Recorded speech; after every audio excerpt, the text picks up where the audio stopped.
కొడుతున్నారు.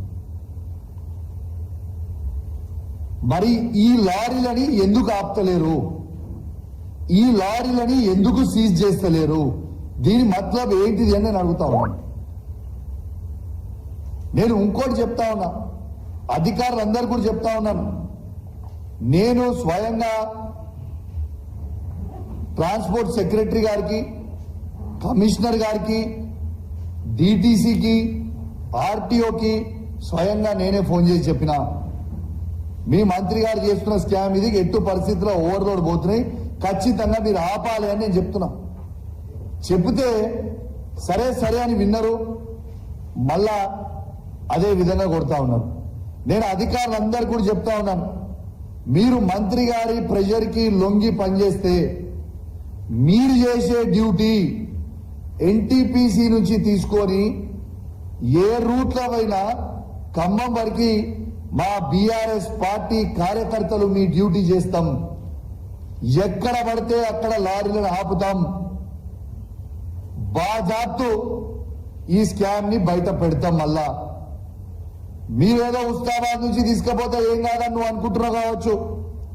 పొన్నం ప్రభాకర్ గారికి చెప్తున్నా, నీ ఉస్మానాబాద్ నియోజకవర్గంలో కూడా ఆడ నుంచి పోతే అడుగు అడుగున మా బీఆర్ఎస్ పార్టీ కార్యకర్తలు అడ్డుకుంటారు, రాసి పెట్టుకోండి అని చెప్పి సందర్భంగా మీకు తెలియజేస్తా ఉన్నాను. ఇలా చాలా బాధాకరం ఏంటంటే, నా దగ్గర మిత్రుడు అఖిల్ అని ఓ యాక్టివ్ యువకుడు ఉంటాడు హుజరాబాద్ లో. ఇదే ఫ్లై యాష్ చేయబట్టి ఆయన బండి స్కిడ్ అయి కింద పడితే తలకి దెబ్బ తగిలి అఖిల్ చనిపోయింది. అప్పటిదాకా నాకు ఈ ఫ్లై యాష్ సంగతి తెలియదు. అఖిల్ చనిపోయిన తర్వాత అసలు ఇది ఏంటిది, దుమ్మేంటిది, రోడ్డు మీద ఎట్లా పడుతుంది, ఇదంతా ఏంది అని ఆ రోజు నేను ఎంక్వైరీ చేస్తే ఈ ఫ్లై యాష్ గురించి అనేది మొత్తం బయటపడ్డది, ఈ స్కామ్ గురించి. ఇలా నేను పొన్నం ప్రభాకర్ గారికి చెప్తా ఉన్నాను, పేద విద్యార్థులు, పేద యువకులు, పేదోళ్ళ శవాల మీద పైసలు ఏరుకుంటున్న పొన్నం ప్రభాకర్ గారికి ఖచ్చితంగా మా అఖిల్ గారి శాపం పాపం ఖచ్చితంగా నీకు తగులుతుంది, రాసి పెట్టుకో అని చెప్పి సందర్భంగా తెలియజేస్తా ఉన్నా. ఇలా అఖిల్ చనిపోయాడు, ఇంజనీరింగ్ చేసిన పిల్లగాడు, చదువుకున్న పిల్లగాడు ఇలా చనిపోయాడు ఈ ఫ్లై యాష్ చేయబట్టి. ఎవరు బాధ్యులు దీనికి? Who is responsible? ఇలా ఆ విద్యార్థులు అడక్కి సింగపూర్ లో కిడ్స్ కాలేజ్ ఉంటుంది, కిడ్స్ ఇంజనీరింగ్ కాలేజ్. వేలాది మంది విద్యార్థులు ఆ రోడ్డు మీద పోతా ఉంటారు. ఈ ఫ్లై యాష్ ఏమో సరిగ్గా దాన్ని కట్టక ఓవర్లోడ్ అవడం వల్ల ఎక్కడ పడితే అక్కడ స్పిల్ అయ్యకుండా పోతుంటది రోడ్ల మీద. స్పిల్ అయిపోతున్నప్పుడు యాష్ అనేది ఎట్లుంటుంది, సన్నగా ఉంటుంది, బండి స్కిడ్ అవుతుంది. మరి ఇప్పుడు దీని బాధ్యత ఎవరు అని చెప్పి నేను అడుగుతా ఉన్నా. ఓ ట్రాన్స్పోర్ట్ మినిస్టర్ గా నీ బాధ్యత లేదా? ఇవాళ బండ్లు ఎందుకు మరి హుజరాబాద్ నుంచి పోకునియకుండా మళ్ళా ఉస్మానాబాద్ నుంచి ఎందుకు తీసుకుపోతున్న బండ్లు అన్ని కరెక్ట్ అయి ఉంటే? మీరు ఫ్లై యాష్ కొట్టుకొని మాకేం అభ్యంతరం లేదు, కానీ యాజ్ పర్ రూల్స్ నామ్స్ ప్రకారం కొట్టుకుంటూ పోండి. అవి కొట్టుకొని పోతే ఓవర్లోడ్ పోతే రోడ్లు పాడవుతున్నాయి. ఈ ఫ్లై యాష్ రోడ్ల మీద పడి ప్రజల ప్రాణాలకి ఇబ్బంది అవుతుంది. Is this not the truth? నేను అబద్ధాలు ఏమని చెప్తున్నా? నేను ఒక్కటే అడుగుతున్నా, ఈయనకి ఎందుకంత భయం అవుతుంది? నేను లైవ్ చూసిన, నీకు దమ్ముంటే నేను చెప్పింది అబద్ధం అన్ను అంటే నేను నీతోని చర్చకు రావడానికి సిద్ధంగా ఉన్నా. నన్ను ఏడికి రమ్మంటారో మీరు చెప్పండి. మీడియా ద్వారా పెట్టుకుందామా, అమరవీరుల స్తూపం దగ్గర పెట్టుకుందామా, ఎడ పెట్టుకుందామా చెప్పండి. I'm ready to come.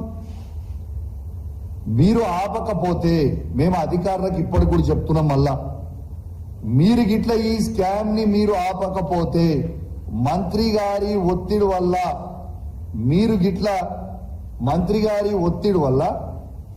గిట్ల ఇవి ఆపకుండా అట్లనే పెడితే ఖచ్చితంగా నేను చెప్తా ఉన్నాను, రేపు మేము మా కేసీఆర్ గారి నాయకత్వంలో ఎమ్మెల్యేల బృందాన్ని వేసుకొని ఎన్టీపీసీ నుంచి ఈ వరకు మొత్తం తిరిగి లైవ్ గా అందరం కూడా మళ్ళా చూపిస్తామని కూడా ఈ సందర్భంగా మీకు తెలియజేస్తా ఉన్నాను. నేను ఎన్టీపీసీ ఈడీ గారిని కూడా అడుగుతా ఉన్నాను, is it not your duty to control this overloads from your NTPC ash pond? Why are you yielding to it? At NTPC it is a shame, and when I called ED, he asked me, is it this possible? Possible అమ్మా ఇట్లా చేయడం అని నన్ను అడుగుతున్నా అమాయకంగా. మీకు కొంచెమని ఉండాలి కదా, is this not possible? Is it not a shame on you? NTPC pond నుంచి మీరు ఈడీగా వండుకుంటూ మంత్రి గారికి ప్రెషర్కి లొంగుకుంటూ మీ యాష్ పాండ్ నుంచి బయటకు వచ్చేటప్పుడు ఎన్ని క్యూబిక్ మీటర్లో రాయకుండా పర్మిట్ స్లిప్ లో రాయకుండా బయటికి వెళ్తుంది, అవుట్ వెళ్తుంది అంటే it's not shame on you. నేను డెఫినెట్ గా చెప్తా ఉన్నాను, ఎన్టీపీసీ కేంద్ర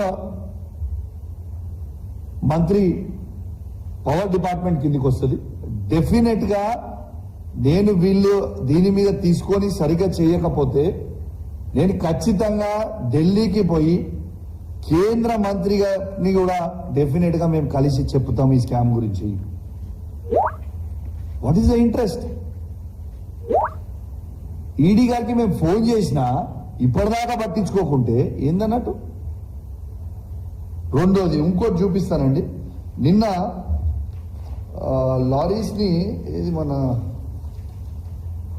ఒక్క నిమిషం అండి, షో యూ ద లారీస్.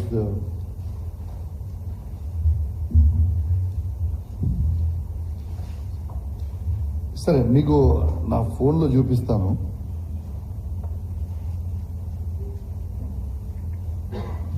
కాదు లారీస్ది ఇది పట్టుకున్నాను. ఒక్క నిమిషం అండి, I just show you 1 second.